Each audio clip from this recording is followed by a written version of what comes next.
Hi, I'm Karen Walker. And these are my top 10 Misfits.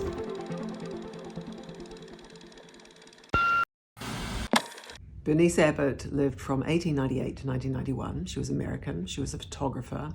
Her style was very technical and masculine, and she's most famous for capturing the changing face of New York City as it turned into a modern metropolis in the 30s. We designed a collection inspired by Bernice Abbott. It's called Magnetic. It was inspired by her work and her personal style, and I've always loved that her personal style is this kind of mix of no-fuss utility, but also joie de vivre. And I've also loved that her style remained the same for decades. She was never pushed around by fashion. This photograph is called Hands of John Cocteau. It's by Bernice Abbott. My husband gave it to me for Valentine's Day. And what I love about it is it's a new way into portraiture. It's portraits of the hand rather than the face. It couldn't be anybody else's hands but Jean Cocteau's. I mean, look at them. It actually inspired a collection of jewellery images that we did with Ari Seth Cohen, where we showed jewellery on hands that have a talent, have a skill, have a history. James Baldwin lived from 1924 to 1987. He was American. He was one of the greatest writers of the 20th century. He had a brilliant mind on any topic he turned it to. He famously put William F. Buckley Jr. in his place when they debated at the Cambridge Union. Style-wise, he always looked great in a sharp suit, but I really love the way he could rock a great neckerchief. I love how his intelligence, his anger, and his sexuality are so on the surface. He was gay, black, in the mid-20th century in the United States. He had the most astonishing intellect, and he used it with great power. Frances Hodgkins lived from 1869 to 1947. She was New Zealander, and she was a painter. Frances broke all the rules of what a young woman should be doing at that time, including leaving New Zealand, traveling all around Europe, painting paintings that nobody back here understood.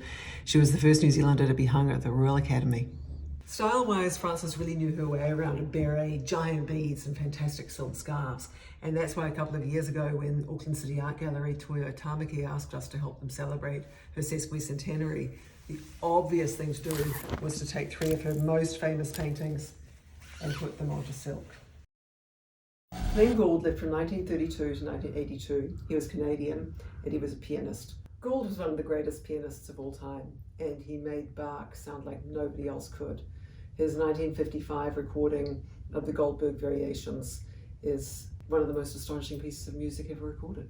Gould had great personal style. It was kind of dapper, but just a little bit disheveled around the edges, and it always worked. Gould had kind of an outrageous relationship with his audience. His quote that I love most about that says, "I detest audiences, not in their individual components, but en masse I detest audiences. I think they're a force of evil. It seems to me a rule of mob law."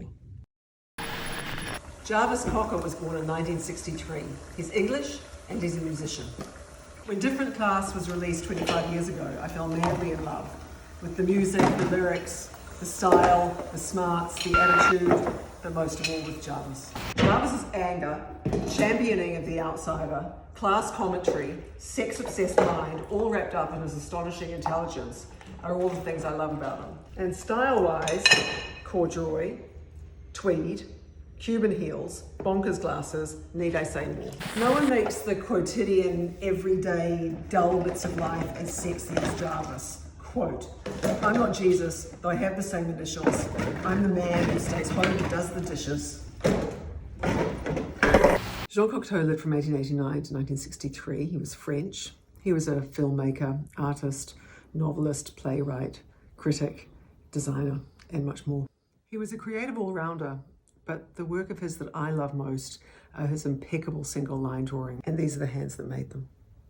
And my favourite Cocteau quote is, "Listen carefully to first criticisms made of your work. Note just what it is about your work that the critics don't like, then cultivate it. That is the only part of your work that's individual and worth keeping." Nina Simone lived from 1933 to 2003. She was American and she was a musician.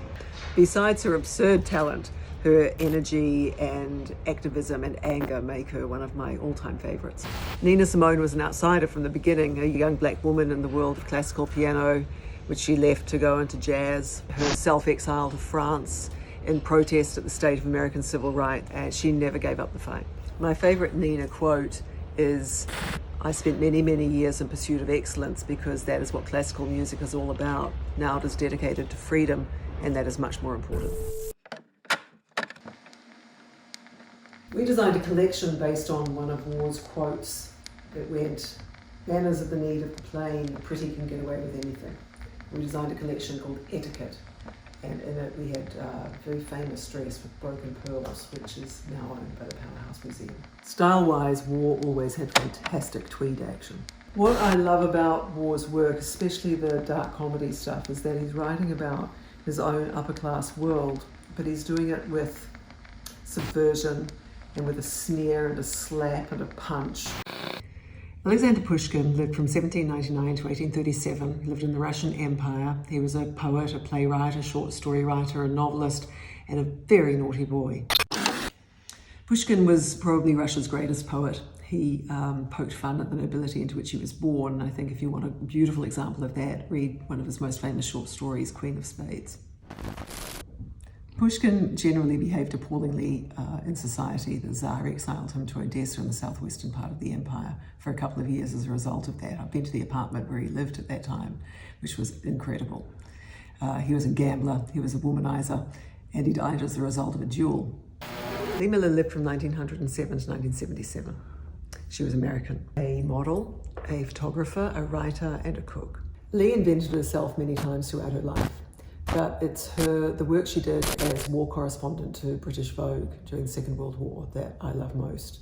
Her photography, but especially her writing, which is some of the most astonishing war writing you'll ever read. I'm lucky enough to have spent time at Lee Miller's home in England. I've sat next to the Aga in her kitchen, looking at the Picasso ceramic above the Aga, and I'm very proud to have this work in my collection, which is a self-portrait of her with Picasso.